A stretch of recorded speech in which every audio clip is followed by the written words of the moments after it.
இன்னைக்கு மகிழனோட செகண்ட் பர்த்டேங்க. மகிழன்னு முருகன் பேரை வச்சுட்டு இன்னைக்கு முருகனை பார்க்கலன்னா எப்படிங்க? அதுக்காக தான் ஈரோடு பக்கத்தில் இருக்க பெருந்துறையில் இருக்க சென்னிமலை முருகனை பார்க்கறதுக்காக போயிருந்தோங்க. ஈரோட்டில் இருந்தாலும் கூட இப்போதாங்க ஃபர்ஸ்ட் டைம் இந்த கோயிலுக்கு நான் போகிறேன். அதுவும் இல்லாமல் மகிழனோட இன்னைக்கு பர்த்டே அப்படிங்கறனால ஸ்பெஷலாக இந்த முருகனுக்காக ஒரு 2 days முன்னாடியேங்க மாலையெல்லாம் வந்து ஆர்டர் பண்ணி வாங்கிட்டேங்க.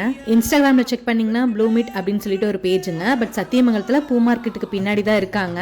நீங்கள் உங்கள் வீட்டில் எந்த ஃபங்க்ஷன்னாலும் உங்களுக்கு கார்லண்ட்ஸ் வேணும் அப்படின்னு இவங்க கிட்ட ஆர்டர் கொடுத்துட்டா ஹோம் டெலிவரி பண்ணிடுவாங்கங்க.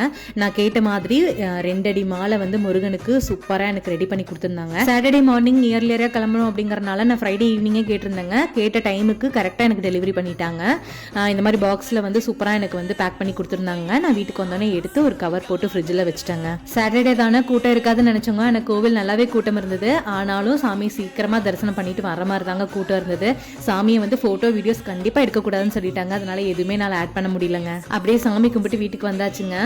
கேக்ஸ் வந்து நான் முன்னாடியே சொல்லியிருந்தேன். அபி ஹோம் பேக்கர்ஸ் கிட்ட தாங்க சொல்லியிருந்தேன். சூப்பரா எனக்கு ரெடி பண்ணி கொடுத்துருந்தாங்க. இன்ஸ்டாகிராம்ல மகிழனுக்காக பர்த்டே விஷஸ் வந்து ஒரு 500க்கு மேல வந்திருக்குங்க. எல்லா மெசேஜும் பார்த்தேன். எல்லாருக்குமே ரொம்ப நன்றிங்க. நாளைக்கு ஒரு வீடியோல மீட் பண்ணலாம். பாய்.